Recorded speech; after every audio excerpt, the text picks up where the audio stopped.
Bonjour à tous et bienvenue sur ma chaîne YouTube. Je m'appelle Vikas Nera et dans la vidéo d'aujourd'hui, je vais vous parler de la console de gestion Power MTA. Voici à quoi ressemble la console de gestion Power MTA. Son interface est conçue de cette façon. Elle sert essentiellement à la surveillance. Quel que soit le serveur SMTP que vous configurez, vous pouvez le surveiller depuis Power MTA. De nombreux outils de trafic sont disponibles ici. Combien d'emails sont arrivés? Combien ont été envoyés? Quelles erreurs sont survenues? Y en a-t-il? C'est un MTA virtuel. Quelle que soit l'adresse IP que vous ajoutez, elle sera visible ici. Combien d'emails proviennent de quelle adresse IP? Combien ont présenté des erreurs?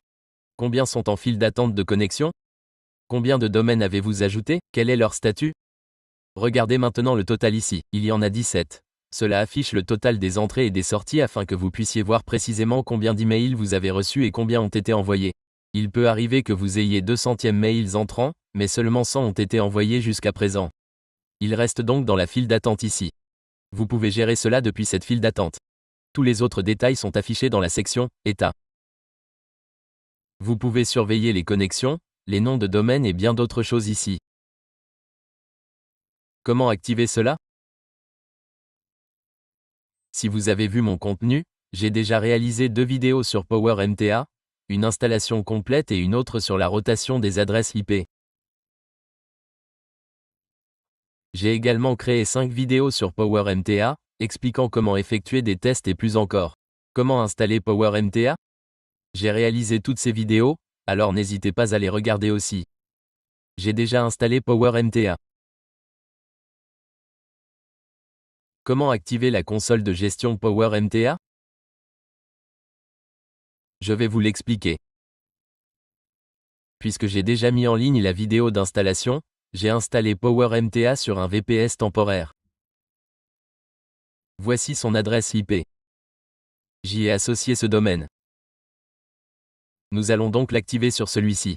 Si vous souhaitez l'obtenir depuis un VPS ou un service similaire comme Contabo ou autre, le lien est fourni dans la description ci-dessous. Vous pouvez vous y rendre et l'obtenir car mon lien de parrainage est inclus.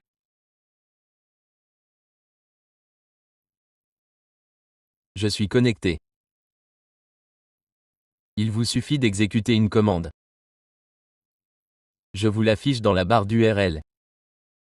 Copiez-la. Dans votre fichier de configuration, un port est indiqué ici. Je me suis reconnecté. Ensuite, voici le fichier de configuration de votre Power MTA. Regardez ici. Un point d'accès est fourni, HTTP port 1983. Je l'exécute dans la barre d'URL et je vous l'affiche. Après avoir exécuté cette commande, je l'ouvre comme ceci. Il s'agit du même port spécifié ici. Regardez, il ne répond pas.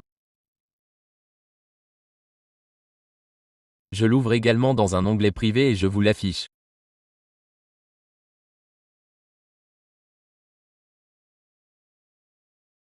Regardez ici, il est en cours de chargement.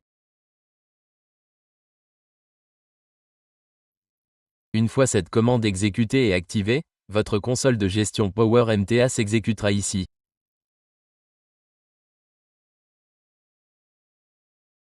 C'est pourquoi il ne peut pas se connecter pour le moment. OK. Je vais copier cette commande et l'exécuter ici. OK. Elle est affichée comme inactive. OK. Je vais la recharger. OK. Notre console de gestion Power MTA devrait s'ouvrir ici. Même après l'avoir activée, aucune réponse n'est affichée. En effet, ce port n'est pas ouvert. Sur certains serveurs, il s'ouvre automatiquement, mais il n'est pas disponible sur d'autres. Vous devrez donc exécuter une autre commande pour cela. Je les fournirai dans la description.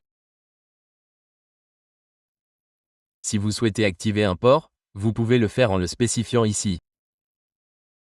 OK. Je vais copier ceci. Allez ici, collez-le et appuyez sur Entrée. OK. Ce port est maintenant activé. Le port 1983 est celui-là. Il est activé et vous pouvez y accéder. Je vais accéder aux options avancées et continuer. OK.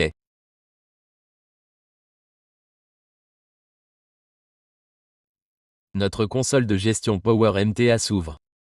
Vous devez donc exécuter deux commandes. Exécutez-les. La première pour activer la console de gestion Power MTA avec ceci. La seconde commande est pour ce port. Pour l'activer, exécutez cette commande. Je vous fournis les deux commandes ci-dessous. Vous pouvez les utiliser pour l'activer ici. Toutes les erreurs d'entrée et de sortie que vous rencontrez seront affichées ici. Le nombre d'emails en file d'attente sera également indiqué ici. Les détails du trafic, entrant et sortant, seront également affichés ici. L'utilisation d'un MTA virtuel signifie que vous utilisez 10 IP séquentiellement et vous indiquera le nombre d'erreurs survenues sur chaque IP. Combien d'envois ont été effectués depuis chaque IP? Tous ces détails seront affichés ici. Après cela, j'ai déjà expliqué l'installation de Power MTA.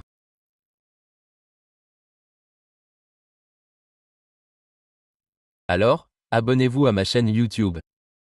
J'ai remarqué que beaucoup de gens ne s'abonnent pas, alors n'hésitez pas, cela nous serait très utile. D'autres vidéos sur ce sujet, l'email marketing, WordPress et bien plus encore seront bientôt disponibles. Abonnez-vous à ma chaîne YouTube et merci de votre attention.